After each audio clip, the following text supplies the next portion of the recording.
उनके साथ रहकर अनुभव किया, देखा है मैंने कि किस तरीके से आपकी क्षेत्र की समस्याओं के लिए दिन रात बिना इस बात की परवाह किए हुए कि वो कार्य कैसे होगा, मंत्री के पास आकर, प्रधानमंत्री के पास आकर, मुख्यमंत्री जी के पास आकर दिन रात वो प्रयास करें। ऐसे में हम सब के लिए ये सौभाग्य की बात है कि एनडीए की तरफ से प्रधानमंत्री जी का जिनको आशीर्वाद प्राप्त है, मेरे मुख्यमंत्री जी का जिनको आशीर्वाद प्राप्त है, ऐसे अनुभवी मौजूदा सांसद और भावी सांसद मेरे अभिभावक, मेरे पिता तुल्य आदरणीय रामकृपाल यादव जी हम लोग के बीच है। एक बार जोरदार ताली आप लोग आदरणीय रामकृपाल यादव जी। जरूरी है प्रधानमंत्री जी का तीसरी बार देश का प्रधानमंत्री बना। पहली बार देश में एक ऐसे प्रधानमंत्री आए जिन्होंने देश की अर्थव्यवस्था को मजबूत करने का काम किया। आज हम लोग गर्व से कहते हैं कि भारत दुनिया की 5वीं सबसे बड़ी अर्थव्यवस्था है। ये देश मेरे प्रधानमंत्री आदरणीय नरेंद्र मोदी जी की। जब देश की अर्थव्यवस्था मजबूत होती है तो राज्य का राजस्व बढ़ता है, हर क्षेत्र का आर्थिक विकास होता है, हर क्षेत्र में रहने वाले लोगों के प्रति व्यक्ति आय इजाफा होता है, उनके हाथ में ज्यादा कमाई आती है। और इसी का परिणाम है कि पिछले 10 सालों में 25 करोड़ से ज्यादा लोग गरीबी रेखा से बाहर हैं। और आज मेरे प्रधानमंत्री जी ये लक्ष्य लेकर चले हैं कि 2047 तक भारत को एक विकसित देश बनाना है। जब भारत विकसित देश बनेगा तो भारत के हर राज्य, बिहार जैसा राज्य विकसित बनेगा, हमारा पाटलिपुत्र विकसित बनेगा, भले विकसित बनेगा, हर प्रखंड, हर पंचायत, हर गांव हम लोग का विकसित बनने का काम होगा।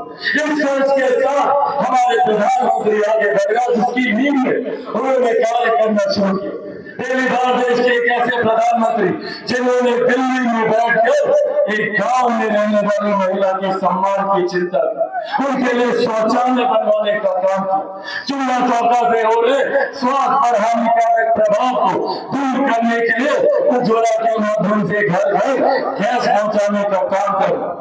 आज हम लोगों को इससे पहले घर पे कोई बीमारी आती थी तो हम लोगों की चिंता होती थी कि कैसे जमीन को गिरवी रखा जाए, महिला अपने जेवर बेचती थी इलाज का पैसा इकट्ठा करने के लिए। और आज आयुष्मान के माध्यम से 5-5 लाख रुपए का मुफ्त इलाज हमारे प्रधानमंत्री जी करवा रहे।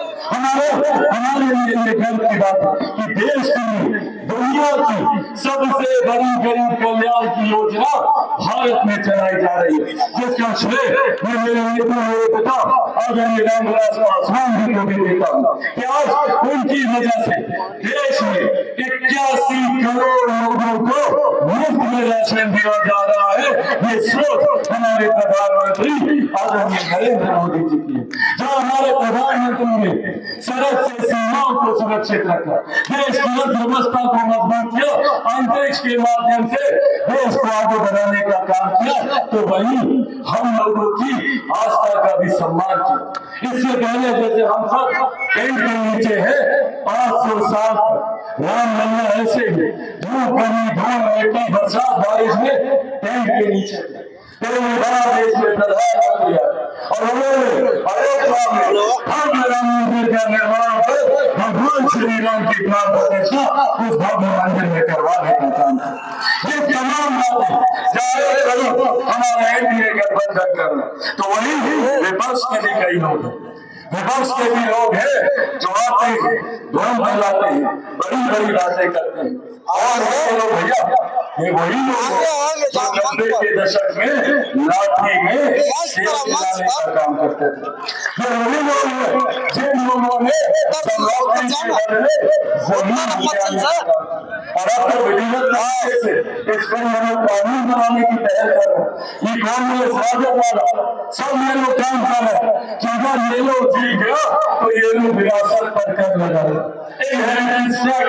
ये लोग लेकर आए, जिसके तहत आप लोगों की जितनी जमीन है, गरीब किसान की, गरीब मजदूर की जितनी जमीन है, उसका 55% हिस्सा ये राजद कांग्रेस वाले अपने खाते में ले लें। चाची आप लोग जितना गहना घर पे रखी है ना, जितना भी, उसका 55% हिस्सा ये राजद वाला, कांग्रेस वाला सब छीन कर ले जाए। ये मुसलमानों की सोच रखते हैं और ये जानकारी जनता तक ना हो तो झूठ बोलते हैं, कहते हैं संविधान को खतरा है, कहते हैं लोकतंत्र को खतरा है, आरक्षण को खतरा है।